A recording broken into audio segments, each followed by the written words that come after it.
Well, good morning. It's a wonderful day to be in Matteson, Illinois.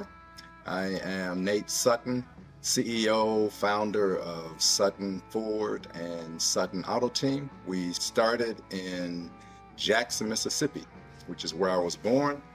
My dad was actually born in Silver Creek and mom in Ridgeland. We moved to Detroit, Michigan when I was 6 years old. I remember coming up on the train with mom. Dad had gone ahead to earn a master's degree at Wayne State University in Detroit.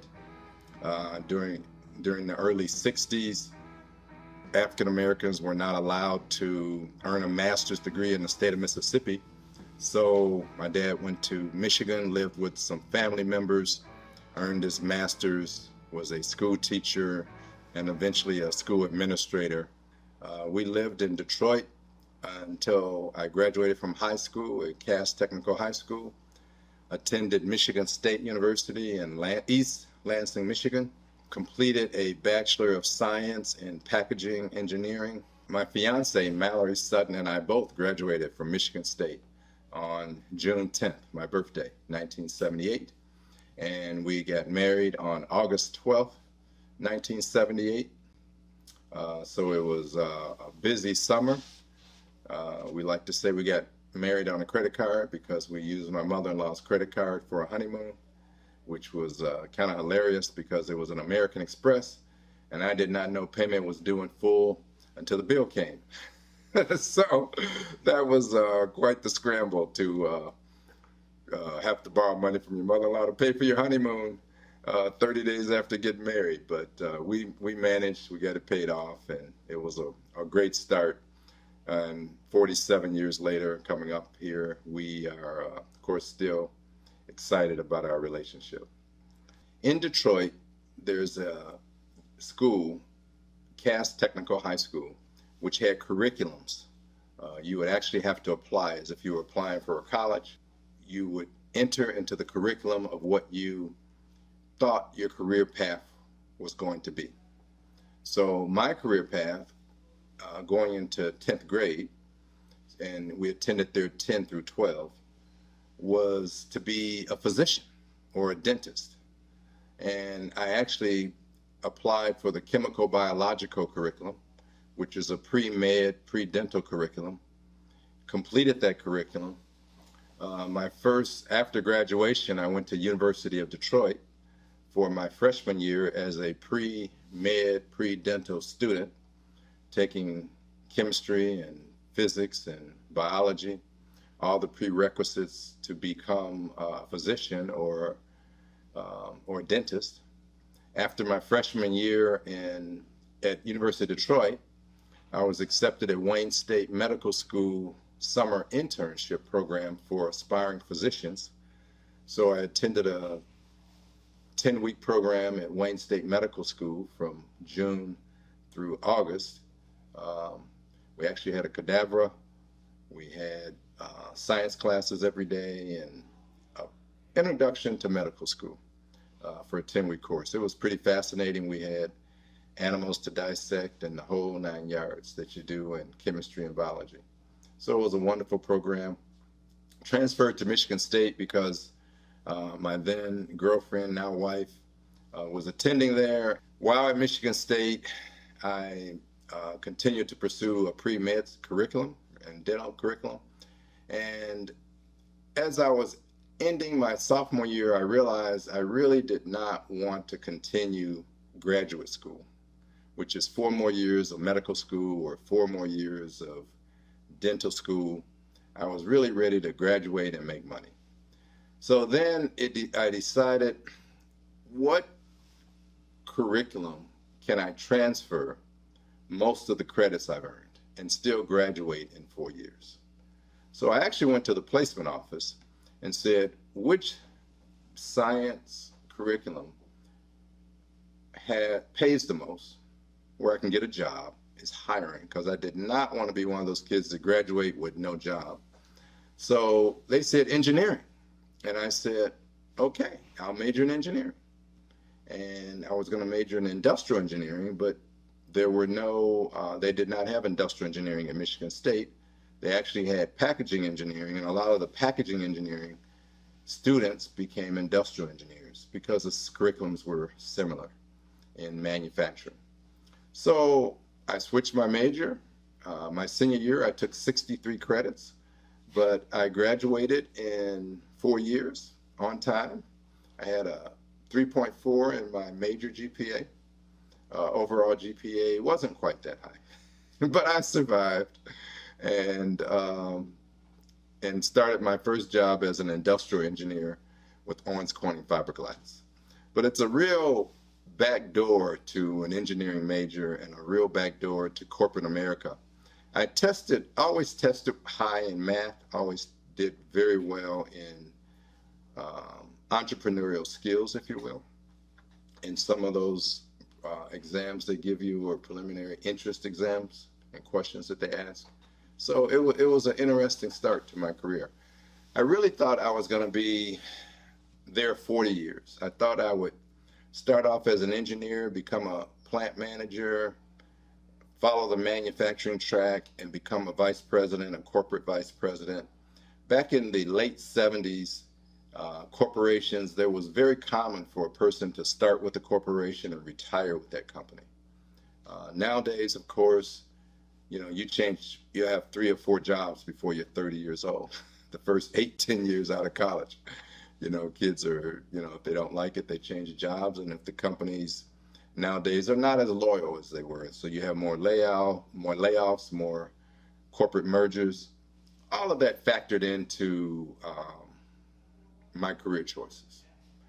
So then at Owens Corning Fiberglass, I did extremely well. 3 promotions in 2 years. Was eventually promoted in that window, 3-year window, to corporate headquarters as a staff engineer. And so we left Newark, Ohio, where my wife and I had our first job, where I had my first job with Owens Corning, to Toledo, Ohio, corporate headquarters. And in Toledo, it was interesting because when we got there, I told my wife, we should start saving your check and live on my check. And she said, well, why? And I said, because we might want to buy a business one day. We just do not know where this corporate track is going to lead us. And so we started saving. Of course, we bought our first house 8 months after we got married in Columbus, Ohio. And we moved to Toledo and bought a larger home. And then we started saving for investment. Probably about 1983, about 5 years out of college, we bought a duplex, which is our first investment property. And this is while at Owens Corning. And then as careers go, I felt that I really did not want to remain in engineering. I wanted to be in sales. So I started inquiring about sales positions, and a friend of mine worked for IBM and said, IBM is a great company and they hire a lot of engineers. So I applied to IBM, received a marketing sales position, eventually became an engineering specialist for them, selling computer-aided design equipment.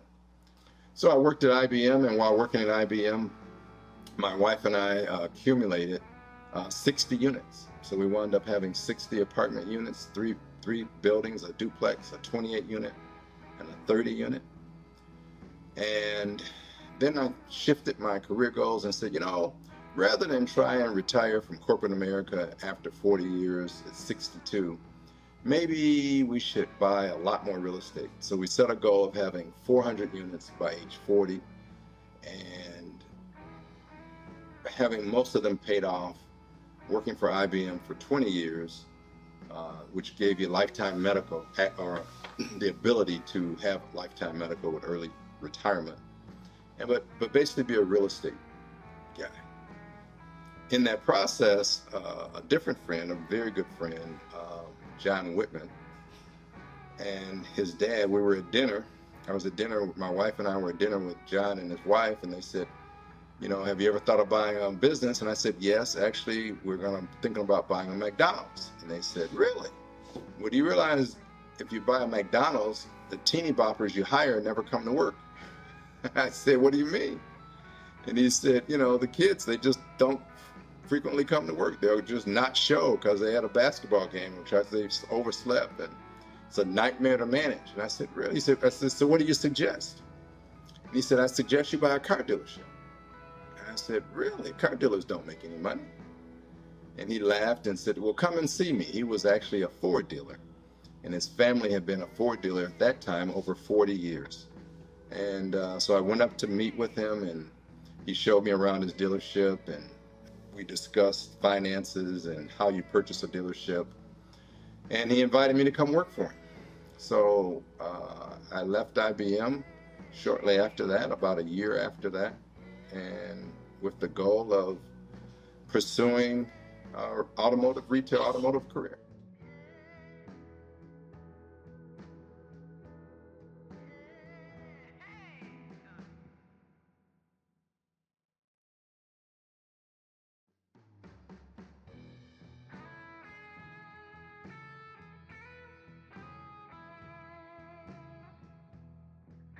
Then it became the challenge of, wow, how do you go from, because we had all the investment income from the 60 units, in order to become a car dealer, you had to have cash. That meant we had to sell all of our apartments. So we did that. We put them all up for sale. We sold all of them in a relatively short window, like 60 days. So we sold them. We had the investment. It was a minimum of $100,000 capital requirement. So we had the over $100,000 in cash that we needed to purchase a dealership or to get accepted into a dealer training program that Ford Motor Company had. To put that in perspective, we went from making the equivalent of over $100,000 a year in 1986 to selling cars. In my first year, I made $37,000, and that was a gut check. That was a real gut check, because it was like, wow, how do we live on this? Well, by grace, and fortunately, because we were always trying to live on my check and save or invest my wife's, our bills were low. Our mortgage was $486. Back then, our car note was $200, and we wound up paying off our car, so we had no car note. So really, we just had a $486 mortgage, and even though we're making a lot less, we were able to do okay. At that time, we had one child. Our first daughter was born in January 3rd, 1984. Our second daughter was born January 23rd, 1987. And then our third child, Karen, was born April 8th, 1988. So while I was selling cars, so now you have three children, 2 in diapers, and you're broke.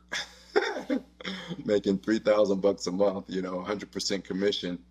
In those days there was no salary, so you're just making 100% commission. It was really, really tough, really, really challenging. So, growing up in Detroit, we lived in Northwest Detroit, which was one of the nicer areas of the city. Our neighbors literally were Marvin Gaye, Berry Gordy, Paul from the Temptations, and Aretha Franklin. So they lived, that's where they lived. Berry Gordy, all those guys lived right in our neighborhood.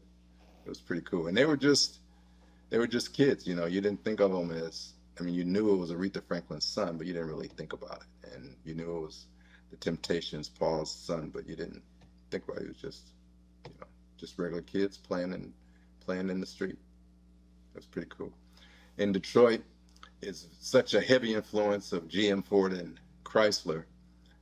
So many of our friends' parents worked for the Big Three. At that time, we called them the Big Three. That when I graduated from college, of course, as an engineer, I thought, oh, I'm going to work for the Big Three. After the end of my junior year, I actually had an internship with Oldsmobile in Lansing, Michigan. And Oldsmobile hired me as an engineer for a value engineering position in their purchasing department. So my responsibility, one of them, was to work with engineering and purchasing as they value engineer a particular part to see if it's the most efficient part possible, or if there are any ways that we can make that part so it's easily manufactured to give us the best price.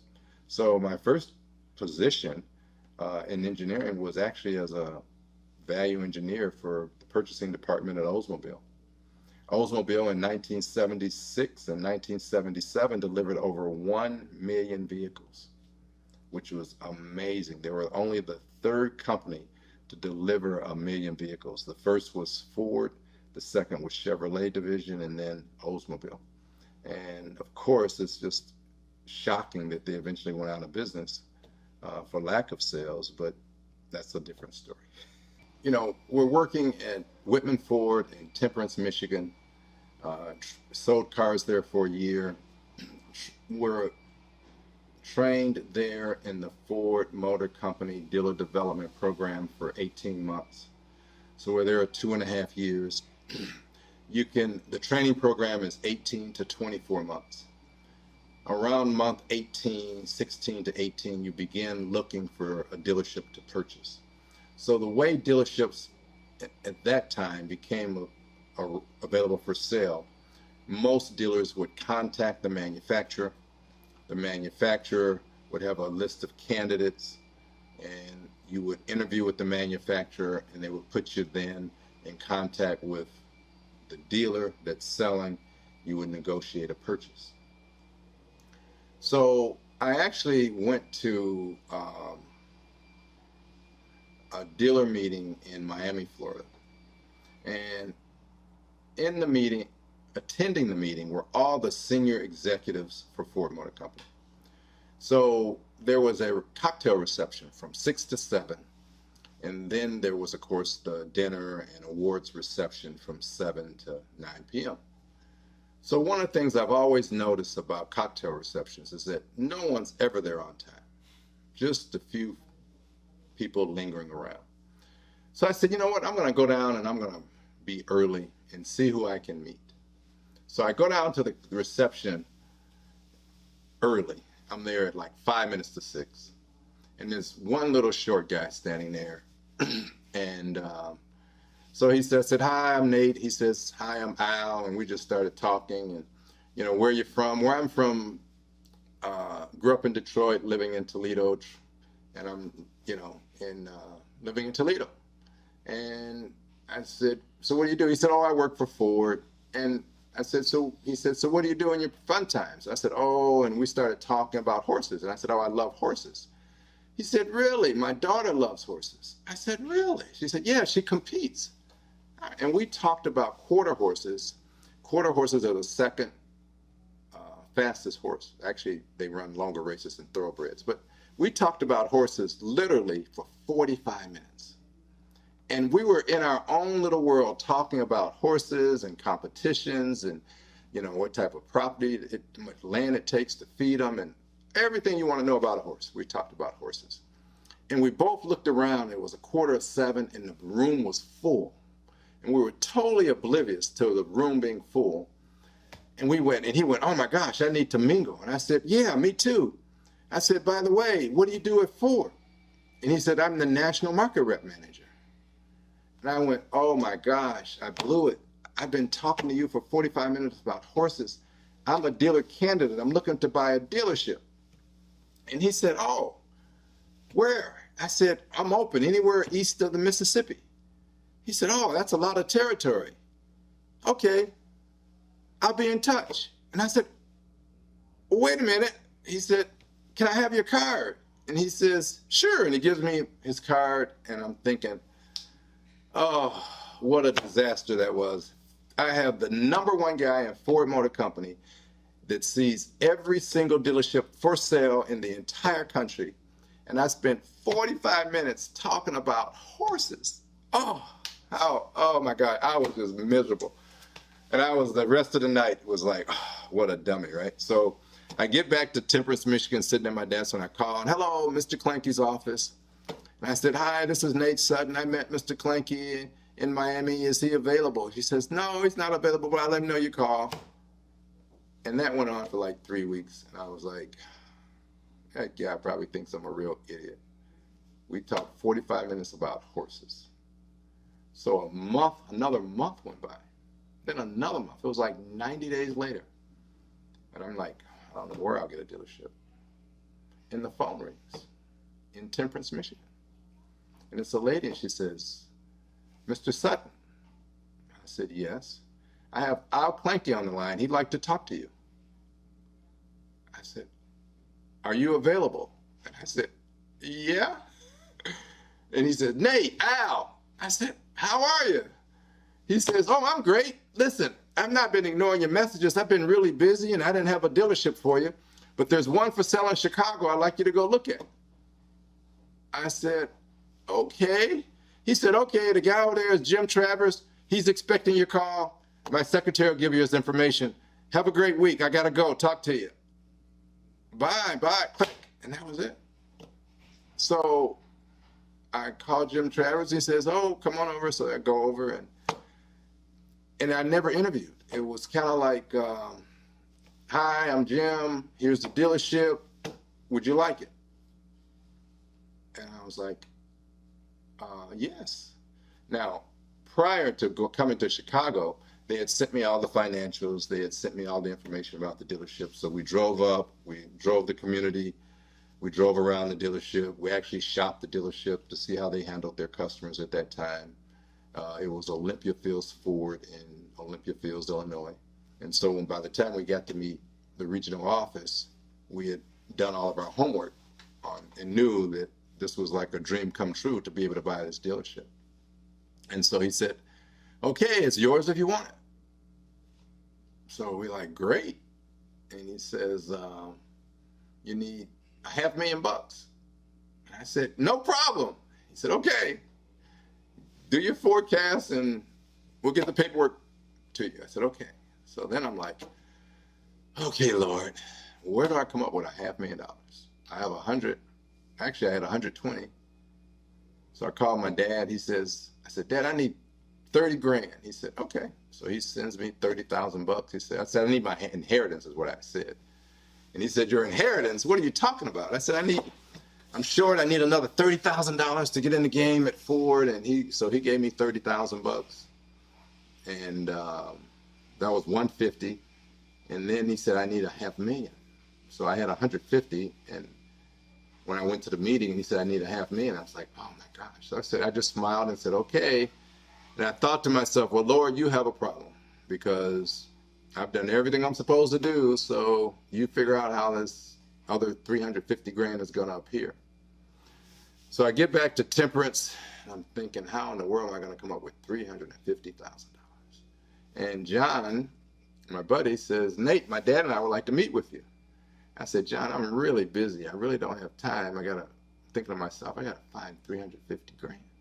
He said, well, will you at least meet with us and listen to what we got to say? I said, sure. So I go in his office, and he says, we want to invest with you. I said, what are you talking about? He said, we want to be your partner. I said, my partner? He said, yeah. We got $500,000. We're willing to invest with you to buy a dealership. I said, what? Are you kidding me? He said, no.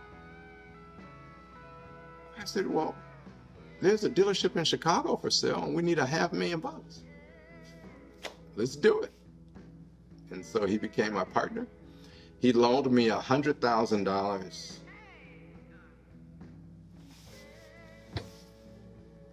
So he loaned me 100 grand. So I was 250 and 51%, and they put in 49, and that was $500,000 total, and we bought the dealership.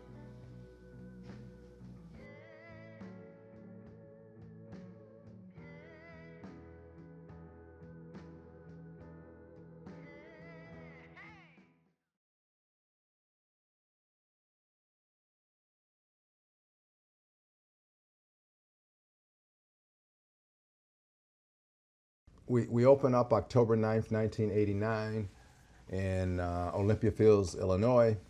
The Lord, we feel like we've been the recipient of a lot of miracles along the way. We think it was somewhat of a miracle that we got started investing in real estate right after getting married, started saving one check and just being in a position to take advantage of things that have, opportunities that have arisen. When the dealership became available and the Whitmans partnered with us, that was really a miracle that you would have a Christian businessman say, hey, we believe in you, we will partner with you, we'll take a minority position and loan you the $100,000 that you need to be 51%.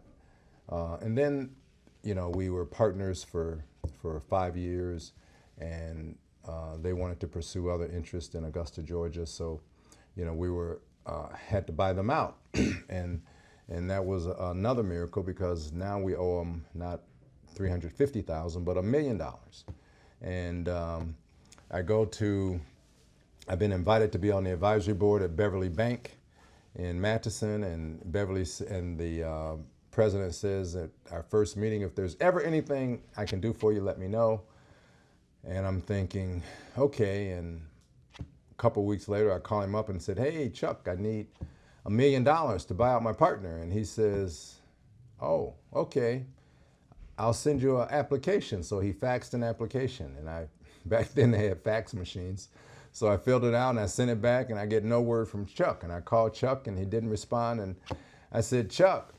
So anyway, a month goes by and he finally calls me and he says, Nate, he said, I'm not ignoring you, but I need a board approval because the loan is so large, your loan is approved.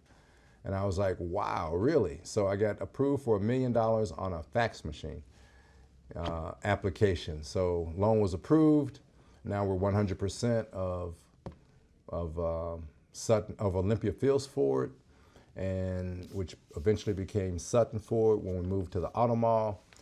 So if you fast forward a couple years, it's time to relocate because the population shift has shifted from east to west. All the customers have gone to the interstate, to Matteson, to Frankfurt, to Tinley Park. So Dave Miller, the Chevrolet dealer, was developing this auto mall. So he says, Nate, why don't you come and build your building in the auto mall? And I said, Dave, I don't have any money. And he says, we can get you money. I was like, yeah, right. How do you get money? He said, well, I have this TIF and sales rebate program that the village of Matteson has approved, and you can get free land and use the land for collateral. So we got 10.5 acres on this line of credit, if you will, where we paid for the land using sales tax rebates. So because of our sales, we were generating over $300,000 a year in sales tax revenue to the local village. So that money was used to pay for the land, and we relocated to Matteson. So all of our steps are ordered, right? All of our steps are ordered. We really believe that all things work together for those that believe in the Lord and are called according to his purpose. So a lot of people like to say all things work together for the good of those that love the Lord. But the remainder of that scripture says, and are called according to his purpose. So we have always felt our purpose is to give more than we receive. So we have always felt that if we pay ourselves $100,000 a year, we need to give the Lord 101. We need to give him more than we keep. So we've always had a goal of giving back more than we keep. So the Lord has graced us to be tithers. So we give over 10% of the profit before income tax to missions, outreach, and charity every year. We give an offering above that, and then we also give a sacrificial gift. So we strive, and by grace, the Lord has allowed us to give more than we keep, more than we pay ourselves as a salary, because our salary is competitive with what a dealer would make or earn, but our giving is a tithe, an offering, plus a sacrificial gift. Collectively, those three are greater than what we keep and live on. So when we started in business, our whole purpose I remember talking to my pastor in Toledo, Ohio, Robert Cope, Pastor Cope, and it was during a real low time because 3 kids, 2 in diapers, making $3,000 a month, did not have a dealership yet, living check to check, had $150,000 in the bank that you could not spend. It was just a tough season financially. But we had no bills, and I went to him and I said, you know, I just don't know if I can keep on this journey to buy a dealership, because I could go get a job and buy some real estate and make a lot of money. Why am I doing this? And he says, and I walked him through the whole process of what had been going on. He says, wow, the Lord's really getting ready to pour a blessing out on you. And I'm like, what are you talking about? He says, the Lord's going to pour a blessing on you because of your obedience to leave IBM and live into your purpose. And our whole purpose is to support. I think that there's no question in my mind, the Lord gave us the dealerships to use the funds to support the weak and the disadvantaged. When I think of right now where we are in our country, with so much of humanitarian aid to other countries, USAID being shut down by the government, so many starving children, weaponizing food in Gaza, it's just sad, right? That you have these starving children around the world, Somalia, Sudan. And we partner with some of those organizations, right, to get food and resources to those organizations, to the areas. So that's really our purpose, and in this season, that's what we do. So my mentors have been my dad, Thomas Garvey Sutton, of course, my mom. Mom taught me how to tithe. Dad taught me hard work and how to save. So mom's always been a tither, and she taught me with the importance of tithing. And the spiritual leaders have been Waldo Yeager in Toledo, Ohio, Pastor Robert Cope in Toledo, Ohio. Those gentlemen really helped me quantify purpose. And when you have what they call a crisis of belief, where you're in a crossroads of, am I walking by faith or am I walking by what I want to do? They help me learn how to distinguish when the Lord is talking and when it's just your ego, because sometimes they intertwine. The scripture I stand on is, all things work together for the good of those that love the Lord and are called according to his purpose, as I mentioned. And I still read and study, daily. So that's just part of who I am. I'm always challenged when people say favorite scripture, because it really depends on where you are, right? In your season in life. Yeah, so keeping your Christian faith, because, I was graced to be saved at 13 years old. And my faith walk is such a part of my character and who I am, that it's not walking by faith and walking and running a company by Christian principles is just second nature. It's really not a stretch. So the team members notice, right? They notice that you're not using profanity, so they don't curse. Or you never have to say anything, but if they curse in a meeting, they'll apologize, right? So keeping your faith, for me, has not been the challenge. The challenge is just dealing with secular things like all businesses have to deal with.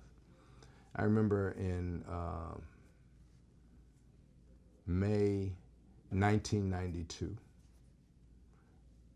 we sold 60 cars Thursday, Friday, and Saturday. Incredible selling streak. Monday morning, we had a floor plan check. We had to pay them all off. They were not on the lot. And that's called being out of trust, because we did not have the money. And in you could see yourself going out of business, because when you're out of trust and cannot pay the bank when they come and say, I want a check for the cars that you sold, while you were processing the finance contracts, for a moment you could see you're going out of business.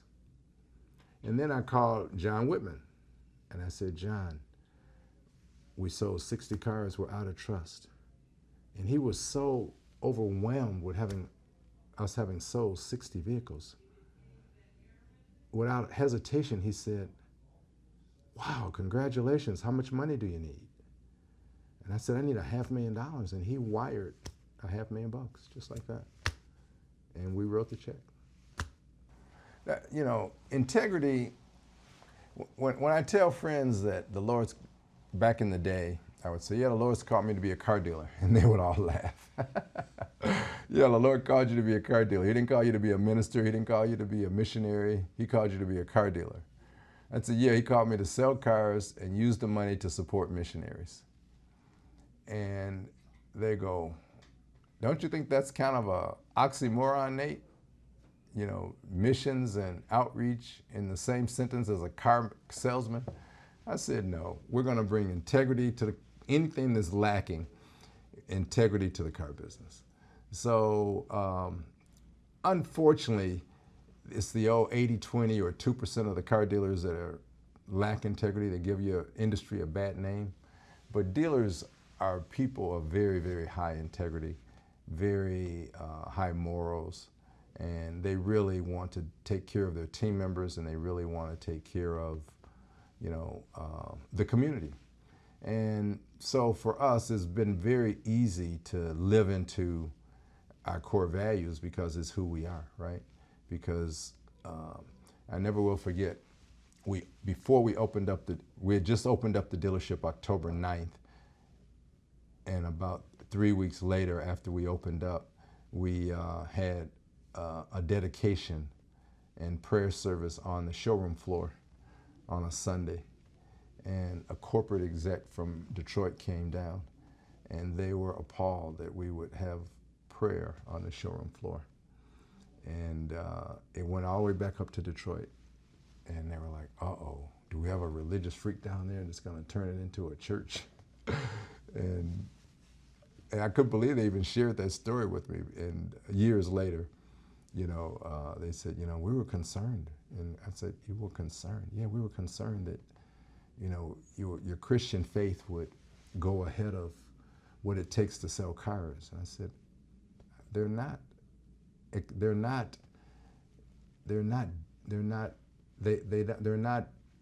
polar opposites, integrity goes with the car business, and our Christian faith goes with the car business. So it was kind of funny, but it was what they thought, because they said, we've never had that happen. I said, well, I don't know what to tell you, When I first bought the dealership, we had a very young team. I was 33 years old. I think all the managers were under 40. I would take a different manager to lunch 4 days, every day, Monday through Thursday, and my wife to lunch every Friday. And when the manager and I went to lunch, we would have prayer before lunch, and then we would talk about his daughter or son's Little League baseball team, soccer team, what's important in their life. I got to know them. We grew up as a family. We really acted more like family than boss to manager. We built relationships. All the way through, I encouraged the managers to build relationships with their team members. So I made it a point to know everyone's name. And I would stress with my managers, we cannot build a company with big I's and little U's. It has to be everyone is important, from the prep team member who washes cars to the general sales manager or the dealer principal. And we managed the whole company that way, where everyone was important. There are no big I's and little U's. So we have an open door policy. I knew everyone's name. I talked to everyone, managers, non-managers, prep team member. I understood who their kids were, what their interests were. And that's really how we grew the company. It was really like a big family. We still have people that were here in 1989, which is amazing, because I was 33 and they were in their 20s, and they've stayed. And people will come and say, you have such long tenure for car dealerships, because car dealerships are notorious for high turnover. And we do. We have a lot of 20-plus year team members. We've had a number of all, of course, key managers, service manager, parts manager, general sales manager, accounting manager, all 20-plus years and retire, or 30 years and retire. Our accounting manager here, who was the secretary treasurer, retired, 32 years I think she was here, collective. She actually left to raise her kids for 4 years, and when the youngest got in kindergarten, she came back, but she could have gone anywhere. She came back. She wanted to come back here.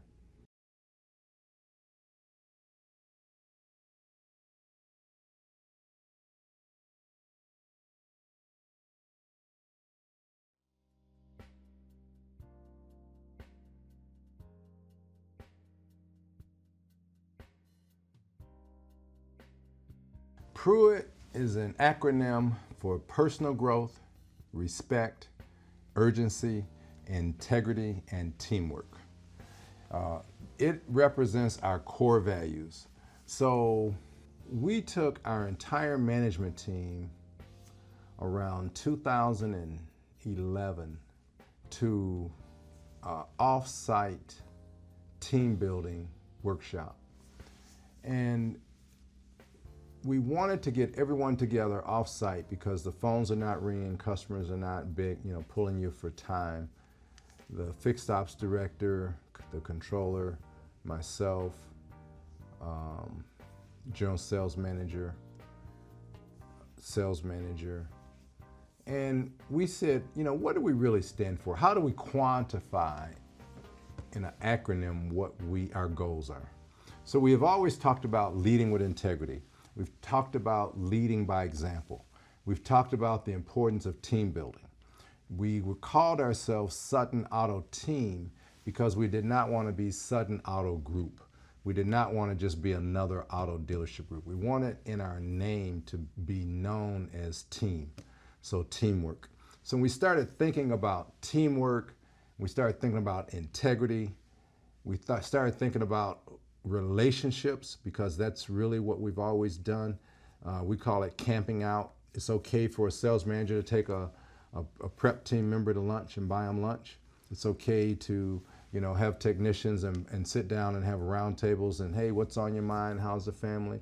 And have lunch. So from that conversation, we said, well, what else? Well, you have to have a high sense of urgency to get anything done in a small business or any business.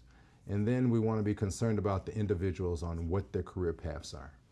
So in discussing that over 2.5 days, we came up with personal growth, respect, urgency, integrity, and teamwork.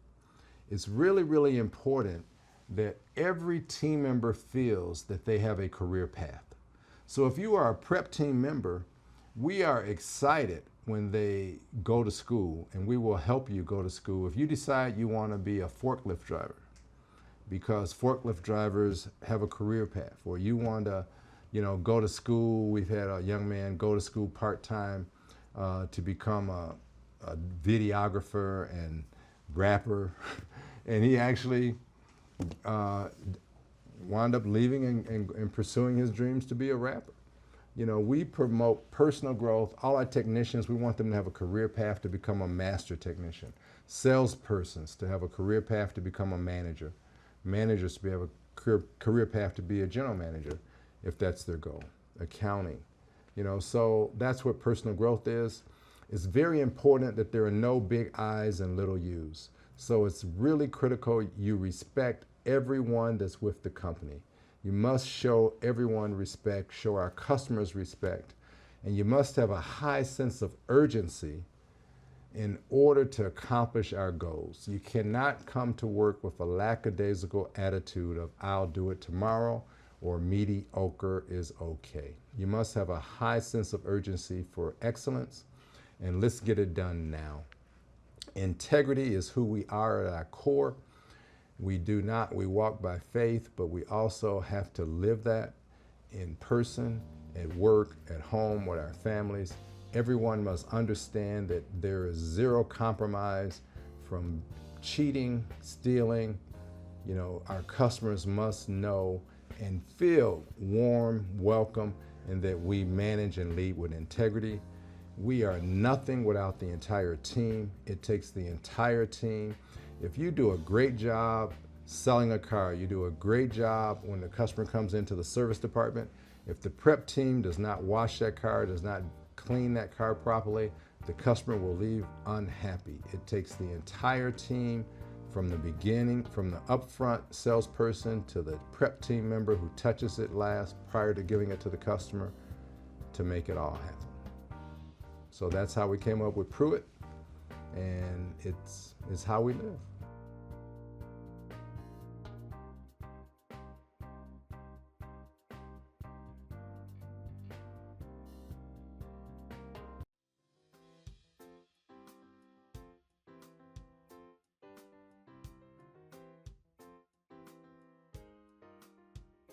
In your walk, in your everyday life as a Christian, prayer is foundational.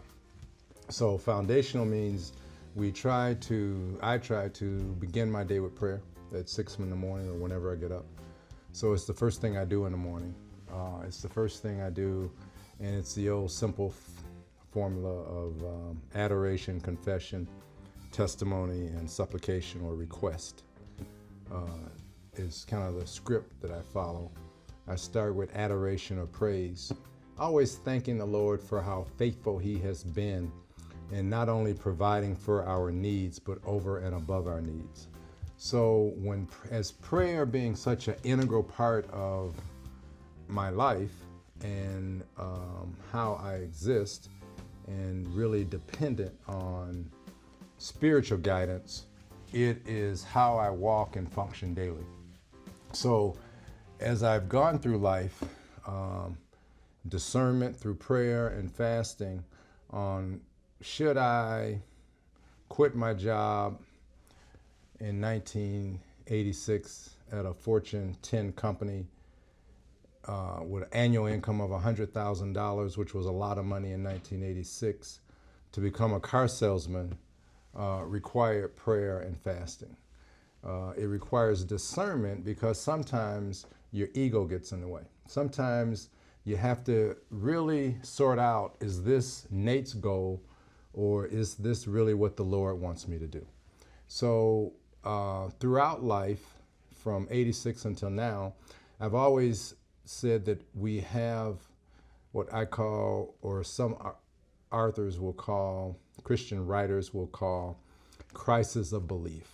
And a crisis of belief is when the Lord will allow roadblocks to enter your life, to challenge your faith, to see, are you willing to be dependent on Him, or are you only willing to be dependent on what you are capable of doing yourself? If I own 60 apartments and I have positive cash flow of $5,000 or $10,000 per month, and my bills are $3,000, it's really, really easy to decide, keep the apartment buildings, live on the positive cash flow, get any kind of job, and you're living pretty good.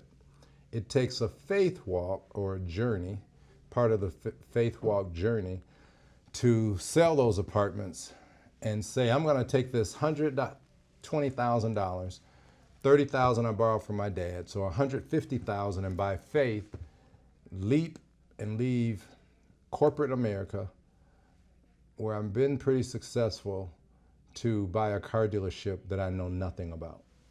So over the years, because the Lord has consistently delivered me, consistently provided for our needs and over and above our needs, even with, going from 100,000 a year with no children to 35,000, 36,000 a year with 3 kids and a wife with no job, not working, being a full-time mom. That tries your faith, right? Because now all of a sudden, all the lessons that you've learned on stewardship and saving and how to manage resources come into play. Throughout the last 35 years, so the first leap of faith is, to quit your big corporate job. The second one is to invest in a dealership and relocate your family to Chicago. The next one is in buying out your partner and going to the bank and saying, hey, I have $1.8 million in assets, but I need a $1 million loan, which is greater than 1-to-1. And, then the next one was, when I got the loan, I asked for a 20-year amortization. They thought I had lost my mind. They said, no, we only loan money for 60 to at most 84 months. And I said, well, the car business is too cyclical and I need a very low payment. So I need a 20-year amortization, but I'll do this. I'll give you 30% of profit per year if you will loan me this $1 million. So they loaned me the $1 million on a 20-year amortization, which is really unheard of. I gave them the 30% of profit, so we paid it off in 3 years. And that was, like I said, back in '94, when $1 million was a lot of money. It's a lot of money today, but it was a lot of money in 1994 through 97. So the prayer journey is just having the faith and the confidence as a result of prayer to go to the bank and ask, make the ask. It's like a salesperson. Sometimes you just say, the customer come in and say, I want a $300 payment and I want a $60,000 SUV.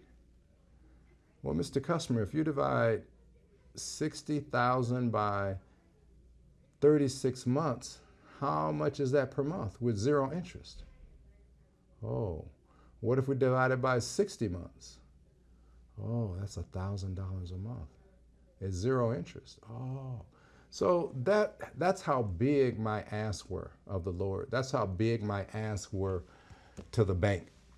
So I went in and said, hey, give me a 20-year amortization. So you imagine somebody coming in wanting a car saying, hey, I want a 20-year amortization on a $100,000 car, which we have nowadays. You go, what? Get out of here. But the bank didn't throw me out, thank goodness. And then the same thing, when we went and built Honda Kenosha. All the banks in 08, 010 withdrew. Dealers were losing their floor plan. Over 25% of dealers went out of business nationwide. And when we lost our line of credit for the construction loan, it was devastating. It was emotionally painful. And it was a gut check. It's like, Lord, don't fail me now, right? I've been on this road for a long time, but it doesn't mean anything if I lose it all right here in Kenosha, Wisconsin. So, just by prayer, we waited, and it doesn't always come in your timing, right? So the first bank loan in 94 for the $1 million over 20 years, that went pretty smooth. But this bank loan did not go smooth. We actually had to stop construction. So we stopped construction because we ran out of money and had no bank loan. And it took us almost 90 days to resume. So that's a journey of prayer walk, right? Because now all of a sudden we have to live into our testimony that we're believing the Lord will provide all our needs and over and above our needs and what we need. And I needed a construction loan. And, by September, we got a construction loan and we're able to complete the project, paid it off quickly, and the rest is history, as they say. So that journey continues and continues. Open points are when a auto manufacturer is going to build a new location. They call that an open point. So they have no market representation in a specific area. So when Honda Kenosha became available, it was an open point. Now, if you have to buy a dealership, an existing dealership, they cost millions and millions of dollars. And I quite candidly did not have the money. So let's just say a Honda Kenosha was going to cost $10 million. Well, I did not have $10 million to give a guy in Goodwill or Blue Sky. But it was an open point. I had to build a building. So by grace, we were awarded that point. Continuing to pray, continuing to walk by faith. Fast forward 5 years, and a second open point became available in Minneapolis. Coon Rapids, Minnesota, which is 35 miles northwest of Minneapolis. And very large dealership, and they had actually, of course, they get a ton of applications, 60 to 100 applications, and they narrow it down to 10 guys to get an interview, and from there they narrow it down to finalists, and then they award the point. Well, again, an open point is worth arguably 10 to 20 million dollars is what that franchise is worth. So we're praying through the process of, do we even apply? Well, in Kenosha, our planning volume, we're expected to sell about 800 units, and we sold over 1,000 our first year. So we far exceeded our sales requirement. And manufacturers want you to sell new cars. So our Ford dealership had over 30 years consecutive running of 130% sales effective, and we were over 130% sales effective in Kenosha every year we were in business. So when Rapids, Minnesota became available, I asked, do we have a prayer getting the dealership?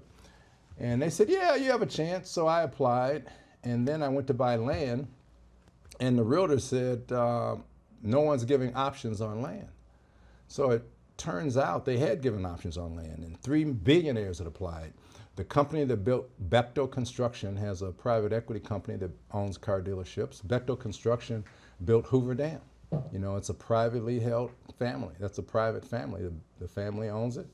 And they applied for the dealership. And the owner of the Minnesota Twins has dealerships in Minneapolis. He owns Porsche, Audi, BMW, Mercedes, and a Dodge Chrysler Jeep dealership right down the street, right in Coon Rapids, Minnesota.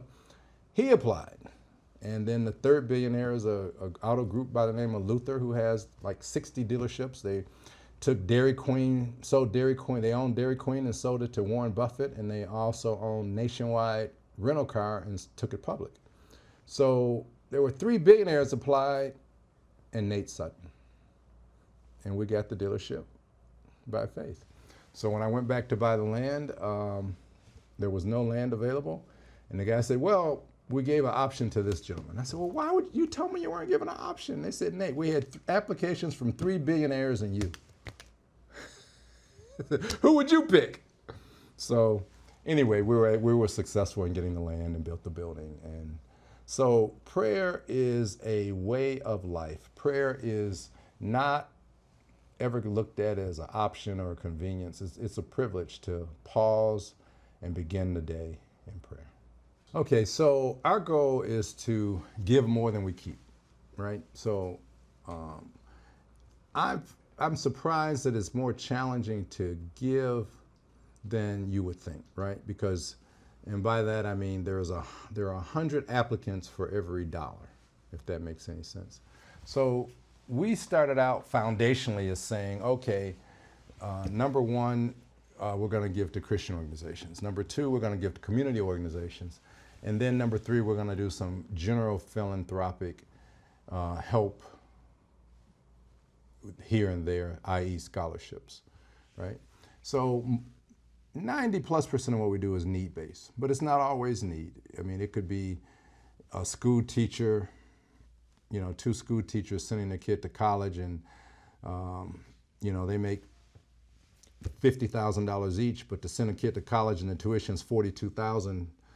That's a lot of money for 2 school teachers. And that student, even though their parents are professionals, is still eligible for a scholarship. So it's not totally need-based. In terms of organizations, we look for efficiency. So we are looking for not-for-profits with admin costs, ideally single digit, but less than 20%. If admin costs are over 20, you simply typically do not qualify for a grant.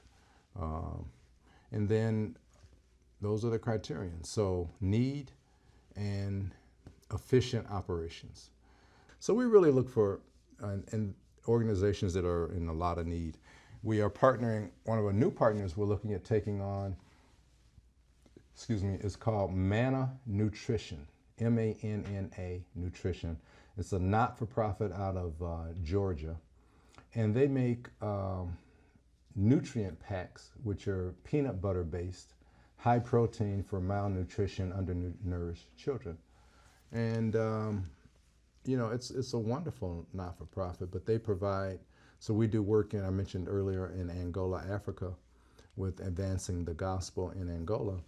So with AGA, we will buy a rail car load of that food supplement to feed to the children and adults waiting on health care, because oftentimes children and adults in countries like Gaza right now are so undernourished, they are not in a position to accept medical care because they can't even take their blood pressure, right? They can't take an IV. They're just so malnutrition. So the first step is to feed them, get them healthy, and that process can take up to 3 weeks. So those are the type of organizations we look for. We call it boots on the ground, and then we have boots on the ground that the big challenge with international donations is pilferage. Quite candidly, there is a lot of unfortunate theft. So we have boots on the ground that actually meet the rail car, take the rail car to our private facility, and dispatch the food and whatever we're shipping over from there. What I'd like our daughters and our family members to embrace on giving and stewardship is try to give more than you keep. Try to give more than you keep because you have enough. So first define how much is enough, and then once you define how much is enough, then be generous in your giving. So generosity and compassion, be compassionate for those. So we work with inner city in Rosewood after school programs. We have summer programs we're working with. It's called the Agape Center in Roseland. We work with the Salvation Army. We work with drug rehab facilities. We work with women out of sex trafficking, out of trafficking facilities. Those are the type of facilities in Metro Chicago that we support, because they're run very efficiently. But that's why I say be compassionate for people's condition of the environment. So as you look at stewardship, it's not just giving a check. Sometimes it's your time and your talent. And when you give your time and your talent, you have to drill down and get involved to say, okay, what are they really doing down here? So when you go to Roseland, you have to drill down. Don't just send them a check. Understand what the after-school program involves. Understand what their summer program involves and why it's important to train children, teenagers, that they need to get a job, and what it means to work for an hourly wage. And even though they're only paying them $2 or $3 an hour or some minimal number, the point here is, go rake leaves, go pick up can, go pick up trash. You're training them that there is no one out there waiting to give you a free ride in life. You have to work. The women that get caught up in trafficking, oftentimes it's, they didn't choose that life and they're just looking for a way out and a new start. And so the organization we work with does a really good job in giving them a way out safely. Some of them, of course, it's not quite that easy. The law enforcement has to be involved. But those organizations that are targeted toward helping people in what we call in our backyard, we try to partner with and we can support.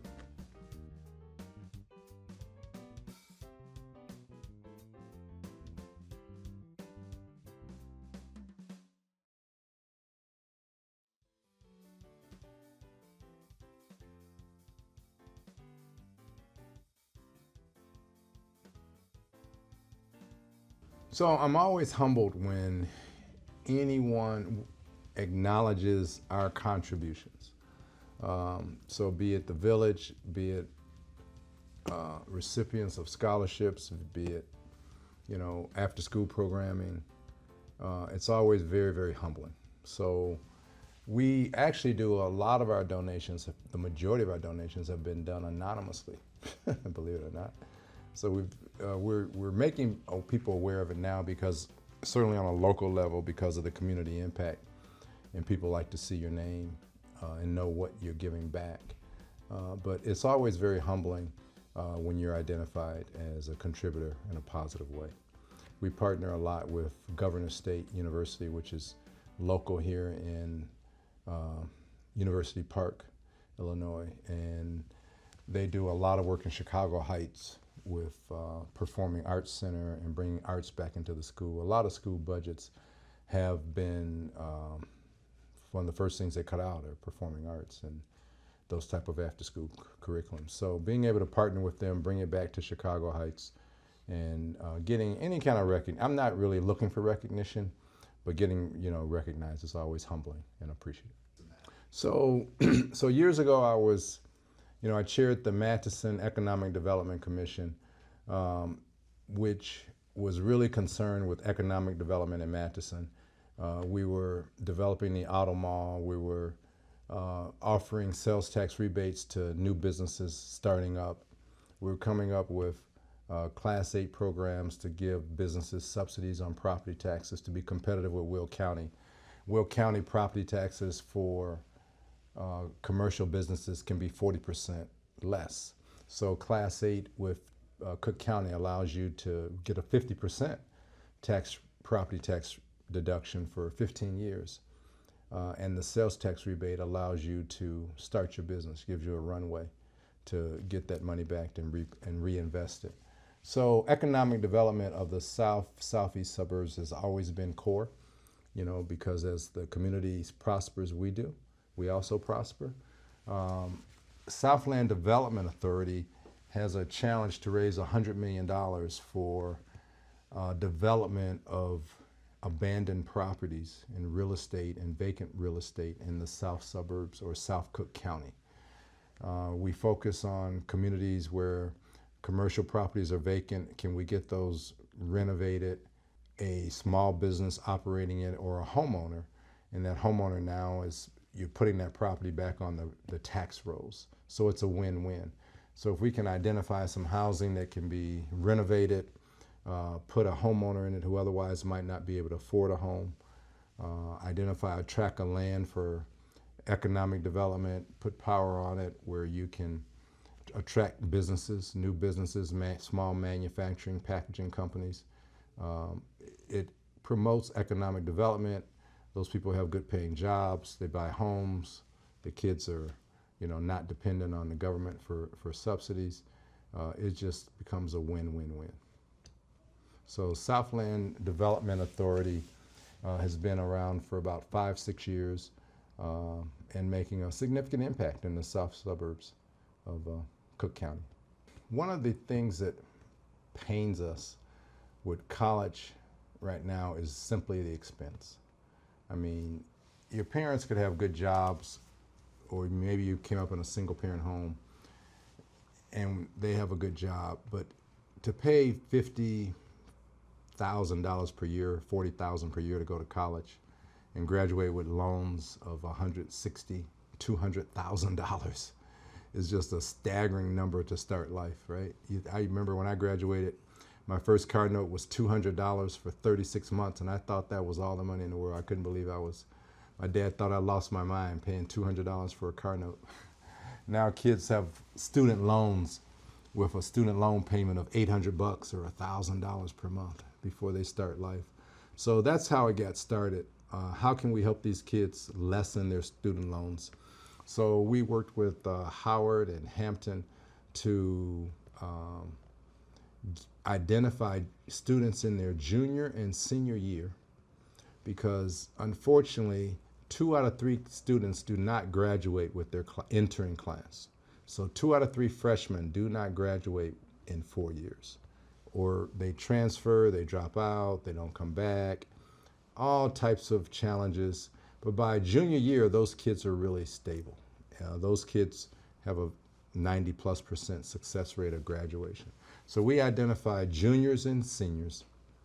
We offered to pay their tuition for the last 2 years. They only have to have a 3.0 GPA to submit an application, maintain the 3.0 for the last 2 years, and we will pay their tuition for those last 2 years. So Community work matters because we have had many students and parents literally come by the dealership and have not met me and say to me, your scholarship or to the Performing Arts Center allowed my son or daughter to take acting, you know, allowed my son or daughter to participate in a baseball team. So, you know, it's the simple things, and it doesn't even cost a lot of money sometimes. You can buy shirts for a baseball team, uniforms for a baseball team, bats for some of the, you know, low-income neighborhoods. I mean, you can just do things that you would want to do as a kid, right? You support the local food pantries, you know, and those folks do not know who's contributing. But impact, you can see the results. The after-school programs we work with in the Agape Center in Roseland are really, you can just see and hear the testimonies, because they do at the end of the summer and at the end of every school semester, the kids do a thank you presentation to all the donors, if you will, and you can just see them growing, right? You can see them prospering. And, you know, they're in the middle of the gang-ridden neighborhoods and a lot of challenges, and, you know, you're trying to capture them young. You're trying to capture them young and understand what hope is and how they can get an education and have a better life.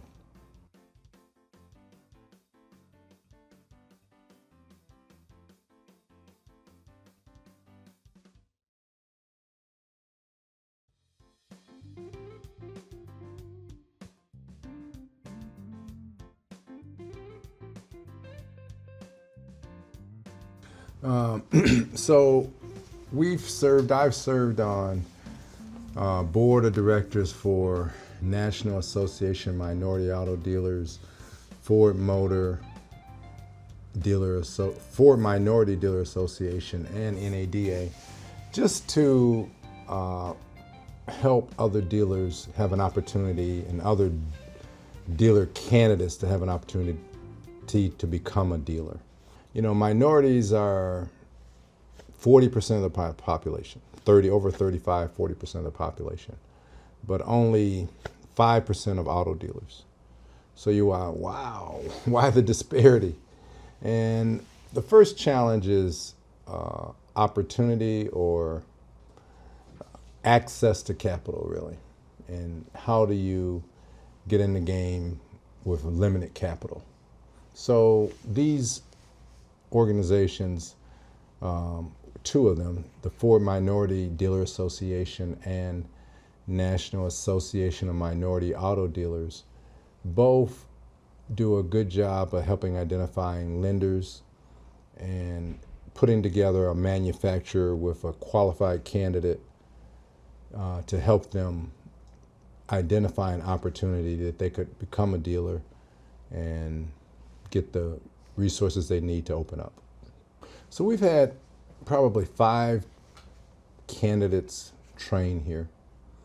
5 men who said they wanted to be auto dealers to come through and train. They start in sales, they'll work in parts, they'll work in service, they'll work in accounting, they'll work in all the different departments. And 2 have become dealers. 1 is still a dealer and is doing very, very well. So one challenge in the retail car business is, because it's capital intensive and very competitive, 1 out of 3 new dealers go out of business the first 5 years. It's just a statistic that you've not been able to shake, because it's just a very competitive business. When you are looking at buying a dealership versus a McDonald's franchise where the failure rate is 1%, you really have to do a gut check on, you know, is this what I want to do, and am I committed? So, you know, we help those candidates succeed where we can. So, dealers have to consciously As employers, I should say, not only dealers, but employers have to sometimes be more conscientious about having a diverse workforce than not. And it's as simple as creating an equal opportunity for your applicants, right? And monitoring your processes, hiring processes, that all applicants are screened the same way and given an equal opportunity. In Chicago, it's not a challenge, not as much of a challenge, because we're so racially diverse in metropolitan area, from south suburbs to Naperville. You know, you just have a high population of ethnic minorities. Other states, more rural locations, you know, have a challenge, right? And you almost have to be intentional to support diversity, which is not very popular right now in the employment arena. But I think it's good business just to be fair and hire the most qualified candidates. So my suggestion for anyone's career is to always be intentional once you have become convinced that this is my life calling. So if you are coming into the retail car space and you believe this is your purpose and where your career should propel, then be intentional on selecting the dealer you work for, that they line up with your goals and aspirations and morals. Be intentional when you go to work to work hard, stay focused, be fair, you know, work with integrity with your customers. And as you progress through the organization, you know, be intentional to be your best every day. It takes an effort to get up in the morning and be the best you can be every day. And if you're intentional, you're conscientious about it, I think you can be successful.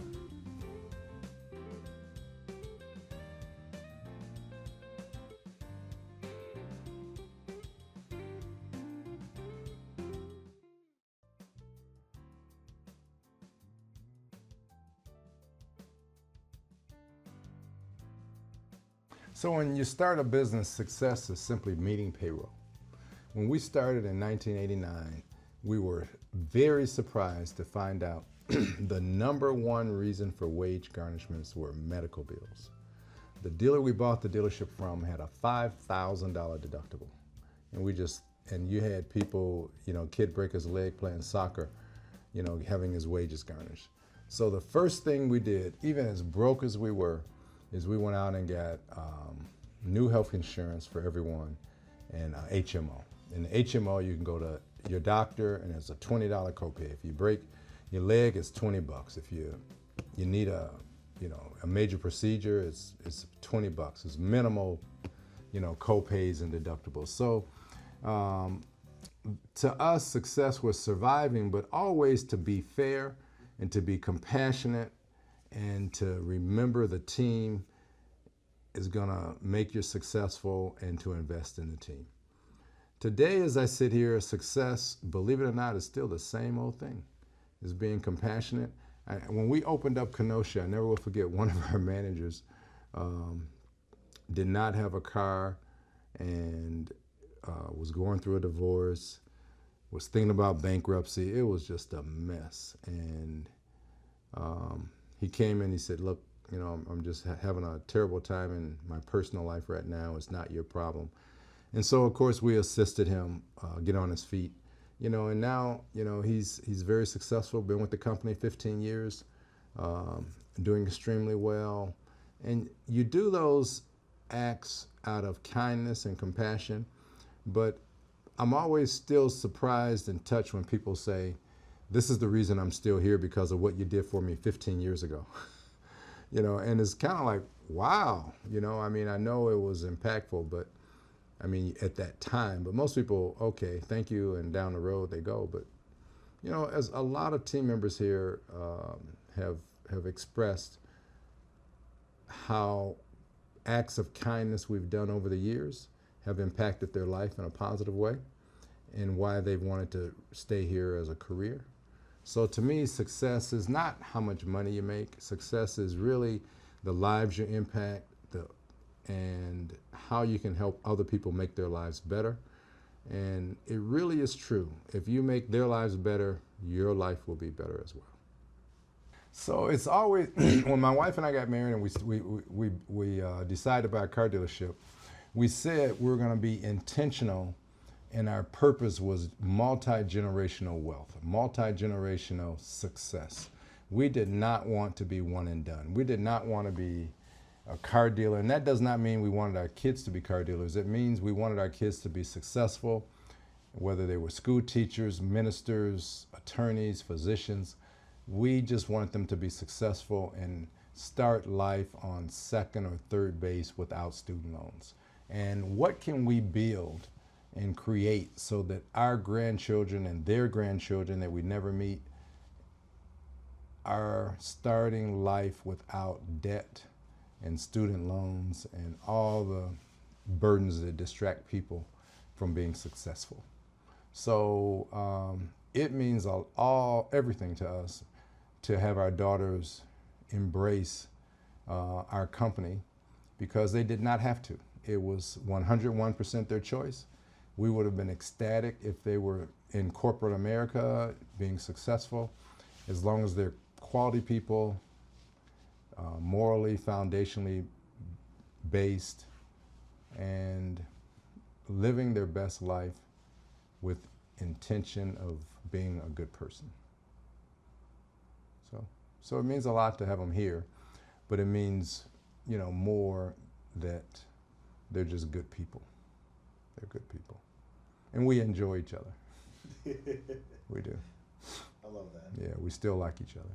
So our core values really speak to who we are, right? So at all our dealerships, we have posted PRUIT, personal growth, respect, and urgency, integrity, and teamwork.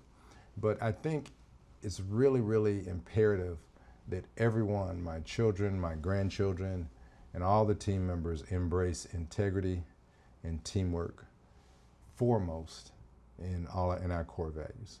Because if you manage with integrity and building up people around you, then you will be successful. And that's foundationally who I think is who we are.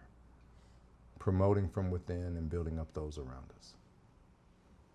I would say to my grandchildren and grandkids that I never meet, or great-grandkids maybe that I never meet, that, live your best life, love the Lord, serve with all your might, give more than you take, don't ask what's in it for me, but how can I help my fellow brother or sister? Be the best person that you can be. Live with integrity. Remember those around you. Be kind and compassionate. That's what I would say.